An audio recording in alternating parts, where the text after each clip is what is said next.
अगला काव्यांश अगला काव्यांश यदि हम देखें बच्चों, अगला काव्यांश इस प्रकार से है। मैं और जग और कहाँ का नाता, मैं बना बना कितने जग रोज मिटाता। जग जिस पृथ्वी पर जोड़ा करता वैभव, मैं प्रतिपक से उस पृथ्वी को ठुकराता। मैं निज रोदन में राग लिए फिरता हूँ, शीतल वाणी में आग लिए फिरता हूँ। हों जिस पर भूपों के प्रासाद निछावर, मैं वह खंडहर का भाग लिए फिरता हूँ। अब देखिए, इस काव्यांश में कवि ने अपने और संसार के बीच के अंतर को स्पष्ट किया है। वे कहते हैं मैं और जग और, कि मैं अलग किस्म का व्यक्ति हूँ, जबकि यह दुनिया, जग, यह संसार मुझसे भिन्न प्रकार का है। इसलिए इसके साथ मेरा नाता, नाते का अर्थ होता है संबंध, इसलिए इसके साथ मेरा कोई नाता संभव ही नहीं है। अर्थात मैं अलग ही किस्म का व्यक्ति हूँ और ये दुनिया जो है वो मुझसे बिल्कुल ही अलग है, भिन्न है। इसलिए दुनिया और मेरे बीच किसी भी प्रकार का कोई नाता संभव ही नहीं है। मैं बना बना कितने जग रोज मिटाता। कवि कहता है कि मैं अपनी कल्पना के बहुत से संसार बनाता हूँ और उन्हें रोज बनाता हूँ और उन्हें मिटाता हूँ। मैं अपनी कल्पना के रोज बहुत से संसार बनाता हूँ और मिटाता हूँ।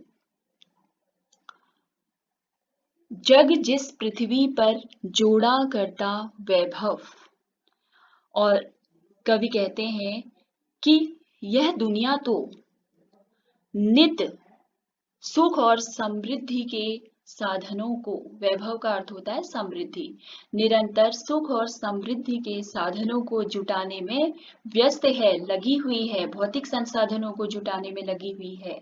और मैं हूं कि मैं प्रति पग से उस पृथ्वी को ठुकराता, और मैं अपने पैरों की ठोकर से उस पृथ्वी को प्रतिदिन ठुकराया करता हूँ। अर्थात यह संसार भौतिक सुख समृद्धि के साधनों को जुटाने में लगा हुआ है और मैं उस संसार को अपनी ठोकर से इसको प्रतिदिन ठुकरा दिया करता हूँ।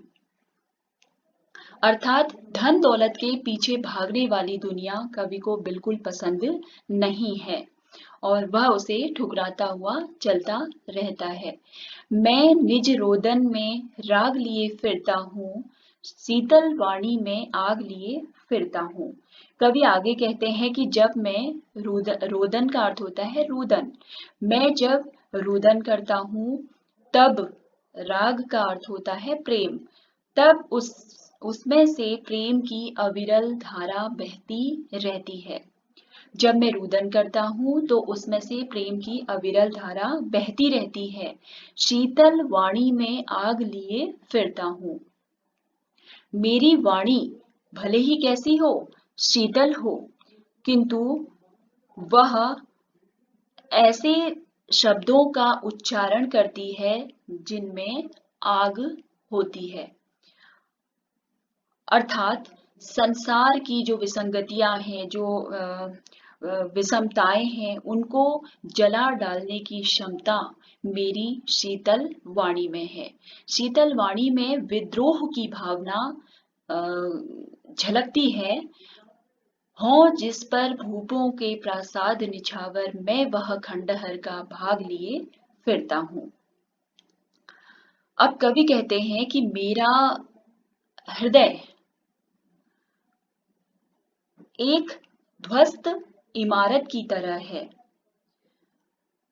फिर भी वह ऐसे, खंडहर का अर्थ यहाँ पर लिया गया एक ध्वस्त इमारत से। मेरा हृदय एक ऐसे ध्वस्त इमारत की तरह है जिसे कवि कहता है कि वह प्रेम की इमारत समझता है, और जिस पर भूपों का अर्थ होता है राजाओं, प्रासाद कहा जाता है महल को, निछावर न्योछावर कर देना, बलिदान कर देना।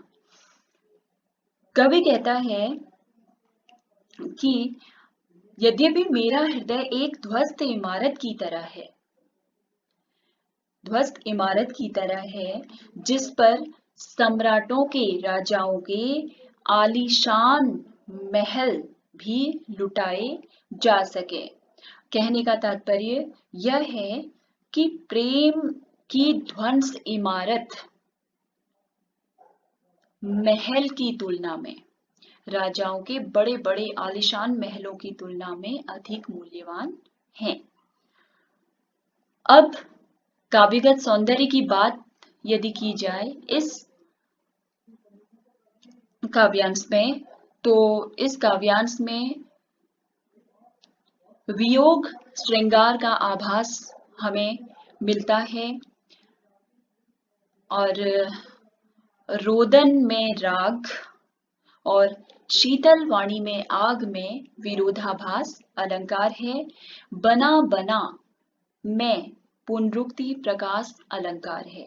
अब देखिए, जहां पर एक ही शब्द एक से अधिक बार आए, जहां पर एक ही शब्द एक से अधिक बार एक ही अर्थ में आए, उसे पुनरुक्ति प्रकाश अलंकार कहते हैं। और इसी प्रकार से मैं और जग और में यमक अलंकार है। देखिए, अब यमक अलंकार किसे कहते हैं? जहां पर एक ही शब्द की आवृत्ति बार बार हो पर हर बार उसका अर्थ भिन्न हो, वहां पर यमक अलंकार होता है।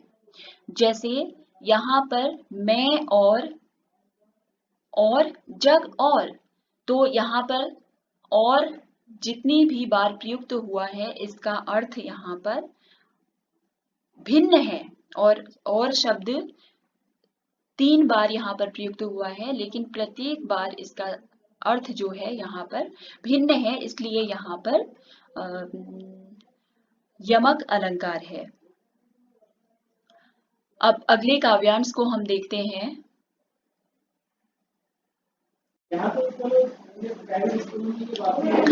अब देखिए, मैं रोया इसको तुम कहते हो गाना, मैं फूट पड़ा तुम कहते छंद बनाना, क्यों कवि कहकर संसार मुझे अपनाए, मैं दुनिया का हूँ एक नया दीवाना, मैं दीवानों का वेश लिए फिरता हूँ, मैं मादकता निःशेष लिए फिरता हूँ, जिसको सुनकर जग झूम झुके लहराए, मैं मस्ती का संदेश लिए फिरता हूँ। प्रस्तुत काव्यांश में कवि अपने सूफियाना भावों को अभिव्यक्त कर रहे हैं। बच्चन जी कहते हैं कि मैं रोया इसको तुम कहते हो गाना, जब मैंने अपने पीड़ा जनित रुदन को अभिव्यक्त किया तो लोगों ने उसे मेरा गीत गाना निरूपित किया। इसी तरह जब मैं आंतरिक पीड़ा से विह्वल हो गया, मैं फूट पड़ा तुम कहते छंद बनाना, जब कवि आंतरिक पीड़ा से विह्वल होकर उसने अपनी पीड़ा को अभिव्यक्त किया तो लोगों ने उसे छंद का निर्माण समझ लिया। क्यों कवि कहकर संसार मुझे अपनाए, कवि को इस बात पर आपत्ति है कि संसार मुझे कवि कहकर क्यों निरूपित करता है, अर्थात कवि अपने आप को एक दीवाना कहलवाना चाहता है। कवि कहता है कि मैं एक अलग ही किस्म का दीवाना हूँ, और अब नया दीवाना अर्थात एक ऐसा दीवाना हूँ, नया दीवाना हूँ जो अपने आप में मस्त रहता है। कवि कहते हैं कि जब मैं अपने पीड़ा जनित रुदन को अभिव्यक्त करता हूँ, मैं रोता हूँ, तो संसार के लोग इसे गाना गाना कहते हैं। मैं अपनी आंतरिक पीड़ा को भाव विह्वल होकर जब अभिव्यक्त करता हूँ तो तुम इसे अर्थात संसार इसे छंद का निर्माण करना कहता है। और कवि को इस बात पर सबसे ज्यादा आपत्ति है कि ये संसार उसे कवि कहकर क्यों अपनाता है, अर्थात कि ये संसार मुझे कवि क्यों माने। मैं दुनिया का हूँ एक नया दीवाना। कवि कहता है कि मैं दुनिया का एक नया दीवाना हूँ, अर्थात एक नई ही किस्म का, एक अलग ही किस्म का दीवाना हूँ जो अपने आप में मस्त रहा करता है। आगे देखिए, मैं दीवानों का वेश लिए फिरता हूँ, मैं मादकता निःशेष लिए फिरता हूँ, जिसको सुनकर जग झूम झुके लहराए, मैं मस्ती का संदेश लिए फिरता हूँ। मैं दीवानों का वेश लिए फिरता हूँ। बच्चन जी कहते हैं कि मैं इस दुनिया में दीवानों का सा वेश बनाकर घूमता फिरता हूँ। मैं मादकता, मादकता का अर्थ होता है मस्ती। निःशेष का अर्थ होता है जो कभी समाप्त ना हो, जो कभी समाप्त ना हो। मैं इस दुनिया में दीवानों का सा वेश बनाकर घूमता हूँ और अपने भावनाओं और विचारों की कभी भी खत्म न होने वाली मादकता को लेकर मादकता को लिए हुए इस संसार में फिरता रहता हूँ। मैं जिसको सुनकर जग झूम झुके लहराए, मैं मस्ती का संदेश लिए फिरता हूँ। मैं अपनी इसी मस्ती के पैगाम को लेकर जब निकलता हूँ तो संसार झूमने लगता है और वो मेरे सामने झुक जाएगा और फिर उसका स्वागत लहराए, फिर उसका स्वागत करेगा और फिर उस मस्ती को ही अपना कर नाचेगा। मैं मस्ती का संदेश लिए फिरता हूँ। अर्थात कवि कहते हैं कि मैं अपनी कविता के माध्यम से मस्ती के एक ऐसे पैगाम को संसार तक पहुंचाना चाहता हूं जिसे जिसे सुनकर संसार झूमे और उसके संदेश के सामने झुक जाए और उसका स्वागत करे, और स्वागत करने के उपरांत उसकी उस मस्ती को अपनाकर वो झूमकर नाचे।